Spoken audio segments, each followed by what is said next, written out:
Good morning. We're here. It's 7:20. I've just pulled into the car park at Hardcastle Crags.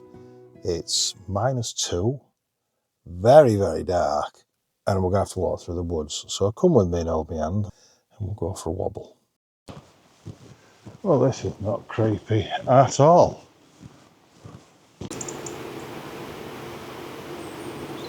We're parked. We're off now. It's Gibsons Mill, which is a place for a while it's been on my hit list to come back and do. Came here a lot with the kids, a lot of happy memories with nippers running around. My boy, if there's water nearby, you could chain him to the barn wall 200 yards away, go away 5 minutes, come back, he'd be wet. Anyway, it's called Gibsons Mill. We'll get to it and talk to you a bit about the history when we get there. The sun's just starting to bloom over there. I don't know if the colour's coming through, but less yap, we'll get there, then we'll have a natter. Been on the trail 2 minutes. It's Lord of the Rings already. The light's starting to lift slowly. I think we timed it right, we'll be okay. It's been a few years since I've been here. I think it's about another 20 minutes up here. But what a beautiful place. In the excitement of finding a couple of deer on the trail, I forgot to switch my mics on. But if you look closely, there's 2 little deer in there.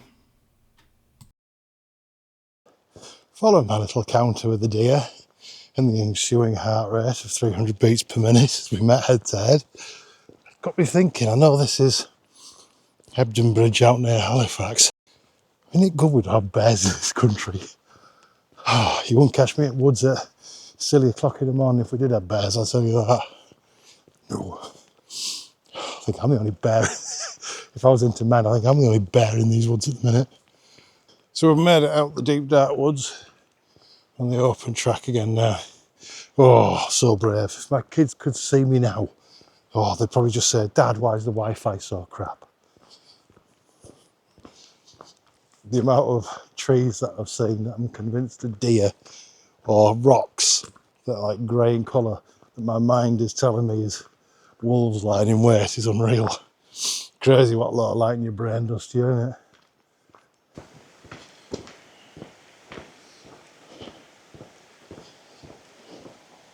Beautiful. Absolutely beautiful. There is a lovely cafe here as well where they do sandwiches and coffee, and they've even got a really nice little log burner set up in there, so if it's a cold day you can warm yourself. Back in the day, if you were planning to come for a walk here, you better bring a pocket full of change. They wanted 6p for horse and vehicles, plural, 3p for a horse and vehicle, singular, 1p for a horse or a cow, they obviously didn't discriminate, half a pence for a pig or a sheep, 6p for a motor vehicle, and 3p for a motorbike. I know what you're thinking. Why are you taking that shot? You may as well put your tripod in the holes left by the last photographer. But it is an iconic shot. That's pretty cool. I'm going to go for that. Simple, nice, and hopefully when the morning lights hits, it should be coming in from over there. So we might even get a bit of backlighting going on. If I'm quick enough, I'll get this and the little cottage we saw over that way. But enough yap, let's get shot lined up. There we go. I've lined it up with a 7-14 f2.8 Pro. Looking at 1/5 of a second, an aperture of f5 and an ISO value of 200. I'm going to take a few shots, move around a bit. I shall share the pictures as we go through as always. The mill was built in 1805 by Abraham Gibson, and he built it for cotton working, which as they were prone to do in this area. When he passed away, his son, another Abraham Gibson Jr. if you will, he took it over. Now Abraham Gibson Jr. was a smart cookie. The Industrial Revolution came around and he decided he was going to use the water to power the mill. I think they said by the late 1800s there was 27 workers here, and the youngest one was 10-year-old. I mean, 72 hours a week at 10-year-old. Don't know you're born. it got a reputation when the mill closed for an entertainment venue, weddings, dancing, even ice skating when it all froze over at the back with the pond seeing the pictures, which got it the nickname of Little Switzerland. Obviously it got handed over to the National Trust after World War II, and now that is completely self-sufficient. Everything from the solar panels on the roof you can see. There's 2 turbines in there now generating electricity. The larger one is the rebuilt original, and what they do is any excess energy generated is stored in the battery capacitors that are in there, or put through what they call dump heaters, which converts the stored energy into heat to heat the mill. Clever stuff, even down to a wormery to break down food waste. 100% green. Gibsons would have been proud. Piece of trivia, Gibsons Mill, the original name was Lord Home Mill. So what I've noticed as well as Gibsons Mill waterfall is a lot closer than I thought it was going to be, so I've got to know while I'm here.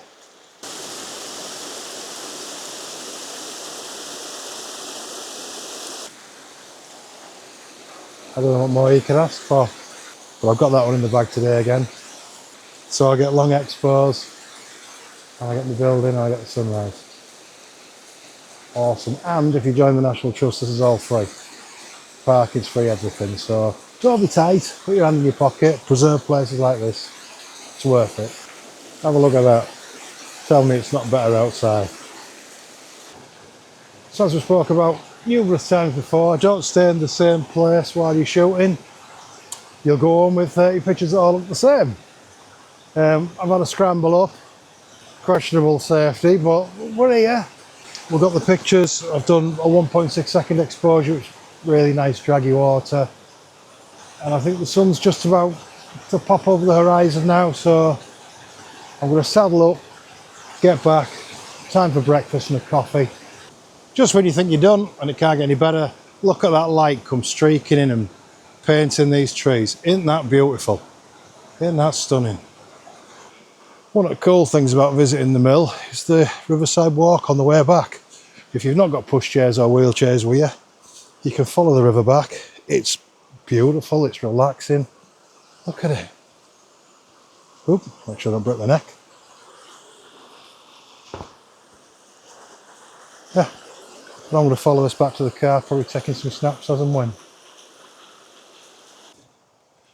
As a word to the wise, and something I'm going to do differently next time, I'm going to bring a wildlife lens when I come next as well, because I've seen all sorts. I've seen deers, I've seen heron, all different types of birds. It's everywhere, it's alive. Probably not the same during the day, but if you're going to do a morning, and a squirrel, if you're going to do a morning or an evening shoot, probably worth it. Pterodactyl.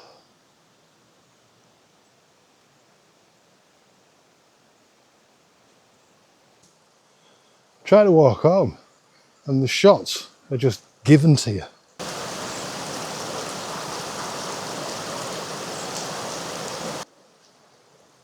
Go on then. I'll share my composition. It's not the most imaginative or creative in the world, but I like it. So, yeah.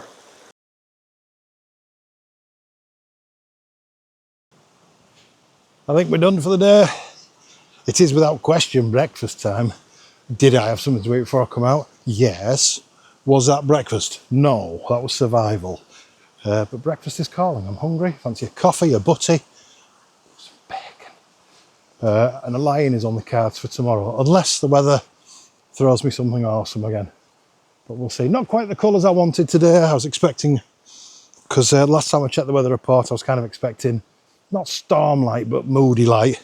I'm not complaining. I'm happy with what I got. And I'm in the woods. It's cool. Let's get some brekkie. Do your bit. Join the National Trust. It's not expensive. Not the National Front. That's something else altogether. National Trust. Nature. It's legit.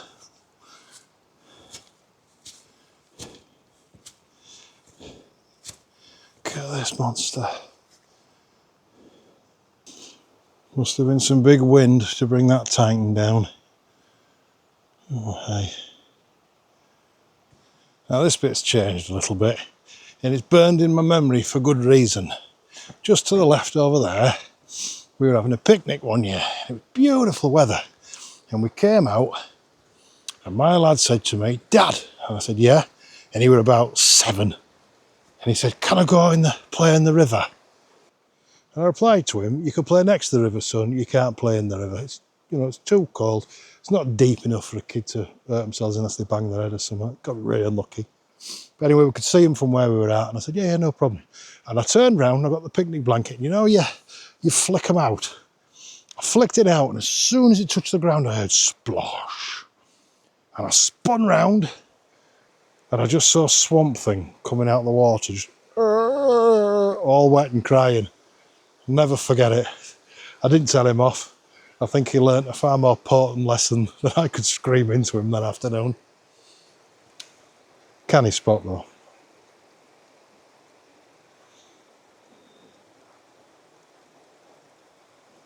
Sun's up, people are coming out. Well, it's nature's signal that it's a fitting end to our morning shoot. Seen a couple of dog walkers, all nice people doing their own thing, which is cool, but I'm starving. I've got some nice pictures in the bag, hopefully some nice footage as well.